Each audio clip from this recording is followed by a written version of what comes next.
Hey, what's going on, guys? This is Casey of OCDGaming. Hopefully you all are doing good. Today we're going to be talking about Devastation Evoker and their talent builds and what you can do to kind of incorporate it into your PvP play style and whatever works best for you. I'm going to be talking about some solo shuffle, 2v2, 3v3, and RBG talent choices today.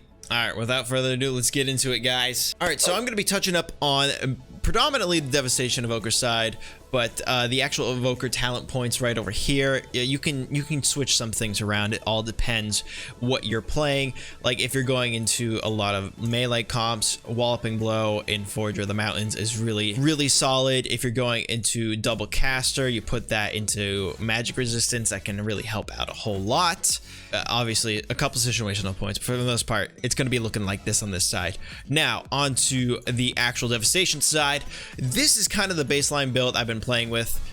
This all depends if it's caster or melees. I tend to play with this if it's not casters. If it is casters, I want the shorter kick cooldown. It's simple as that. These are the talents that we play with right here. This is the most, I'd say, optimal build because everything kind of works with each other. You know, having the extra damage into Deep Breath is always nice.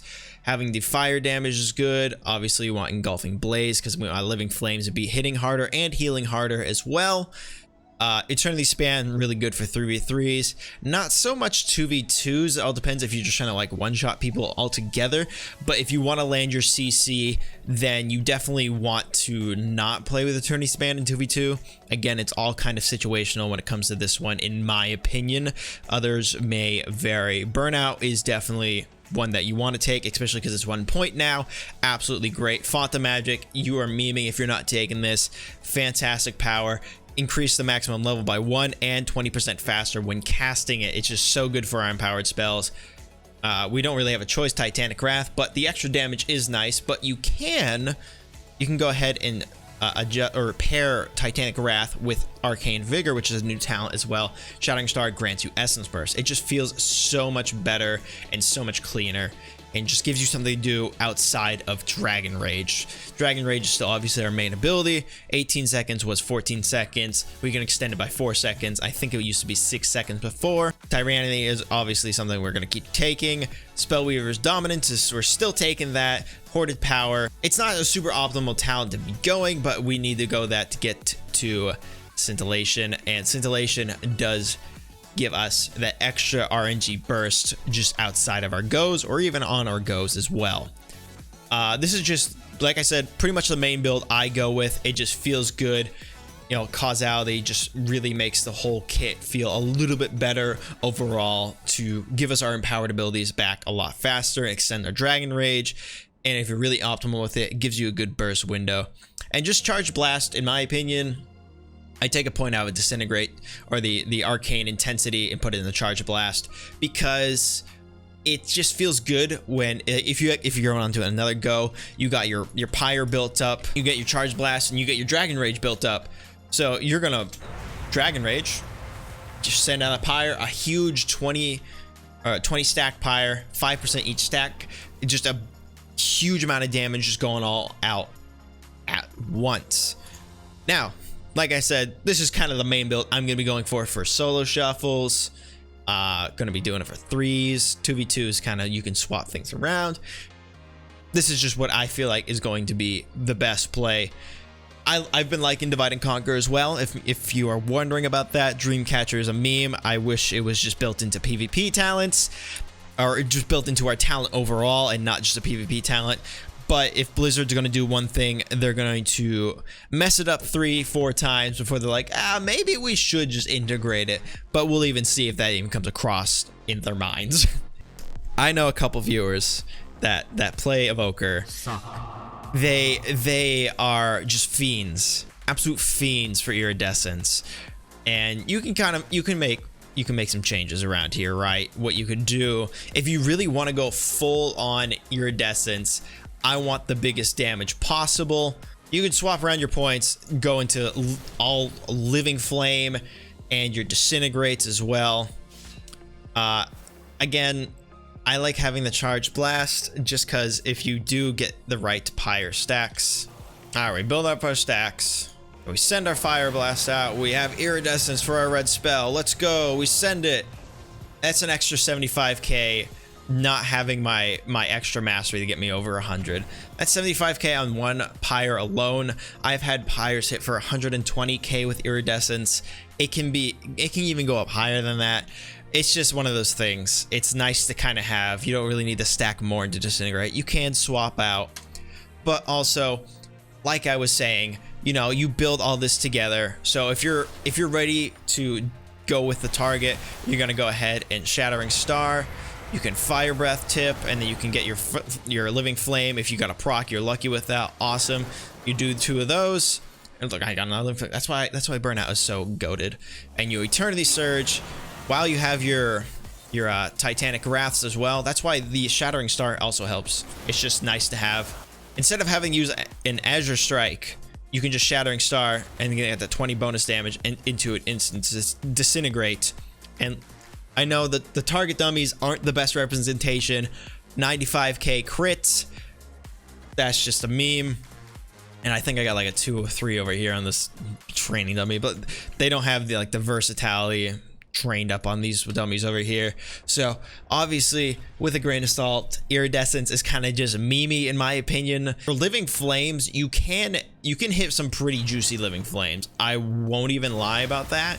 It's just the inconsistency with iridescence is you have only 10 seconds to go through with your spells. 2 of them in the magic spell of red or blue. And just having this damage right here is nice, and the damage into Fire Breath as well is also good. I just don't feel like it's worth going into Living Flame with these. But again, you can swap it around because we don't have Titanic Wrath build down here. You got to go with one of these on the side to be able to build down into the section right here.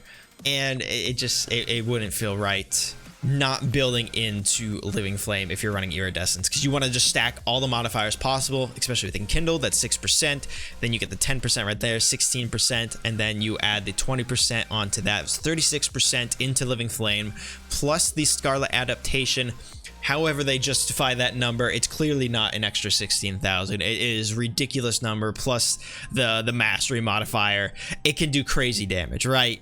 So that is another talent build. Also, I'm going to be putting all these codes down in the description below. While you're down there, go ahead and like the video and maybe subscribe, comment for the algorithm, because you're an absolute gamer. This build right here, the meme drive-by, it's the recall tech.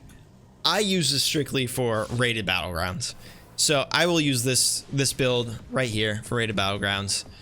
I like going heavy wing beats too, so you could probably honestly take one of the Enkindled, put it in the Welling below to get a little bit more value like that.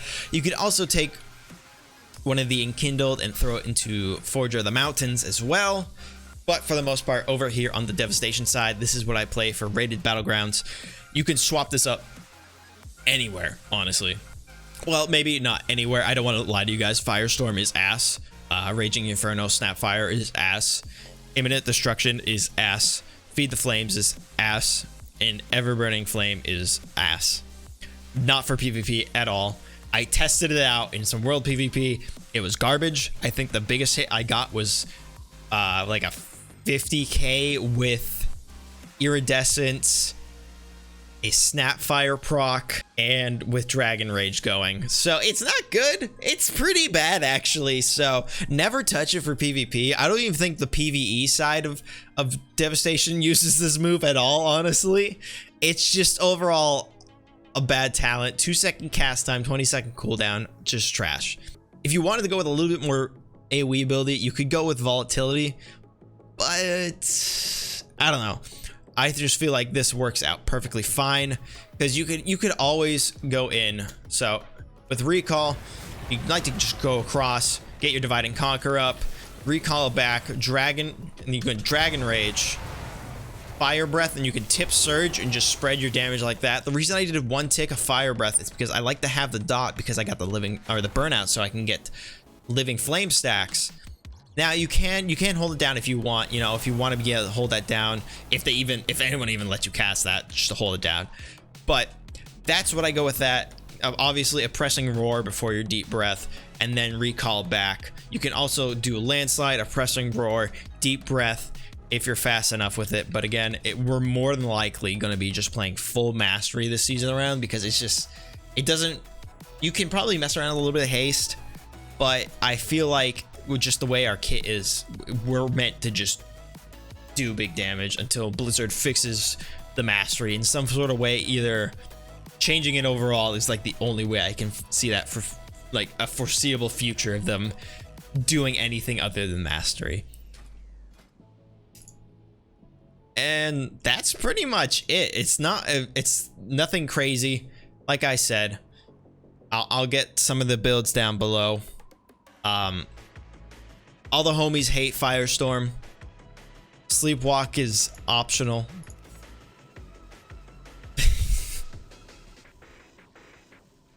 I guess before I go, PvP talents. So for the most part, I do play Nullifying Shroud, Unburdened Flight, Divide and Conquer. I haven't played Dreamcatcher a whole lot. I just don't see the value in it. It honestly needs to be baseline, if anything.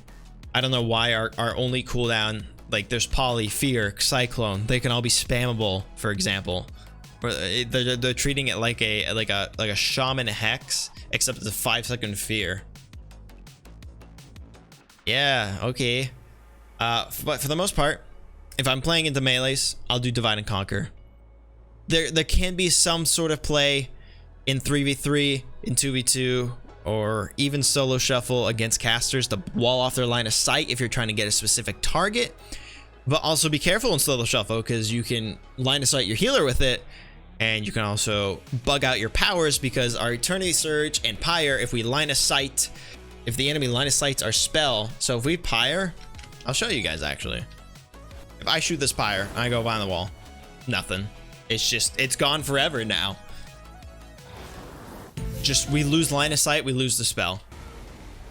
We Pyre, go behind the line, it's just gone, you know? It's just, it sucks, but be careful when you use this spell. If you aren't using this and you got like a bunch of casters that you don't want to deal with, or like, you can swap out Shroud if you're going up against a mage or a purge heavy class like Shaman. You can go with Obsidian Metal, and if you really wanted to, you could honestly go with either Chrono Loop, or you can not soup up Dreamcatcher at that point. Or if they have a lot of things that can be purged, Scouring Flame can be very good as well.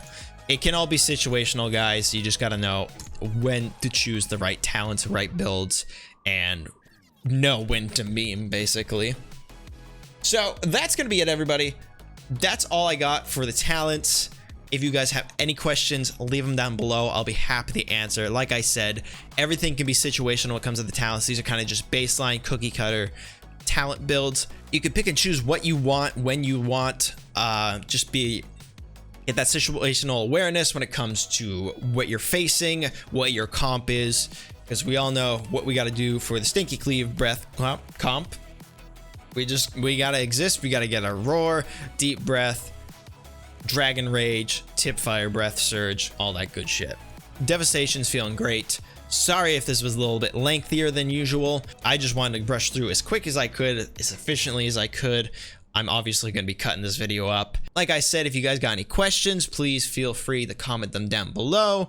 Like the video, share it around. I appreciate it. If you're not subscribed to the channel, you might want to subscribe, because I got plenty more Devastation Evoker gameplay coming along the way, baby. We're going to be pushing Gladiator once again for the Season 2. We got our Season 1 mount, and we're super happy about it. It was a push. It was a hell of a push. That was my last video, so if you want to go watch that, see what I did, how I got it, gameplay's all there, baby. It was my first ever Glad, so it was feeling good. It feels good, man. So that's it for me, everybody. Thank you all for watching. Hopefully catch you all next video. Take care, everybody. Thank you so much for watching the video. If y'all enjoyed it, don't forget to like it, share it around, and subscribe to the channel. If y'all want to see more about me, check out the playlist and the most recent uploads. Once again, thank you all for watching. Hopefully I catch you all in the next video. Take care, everybody.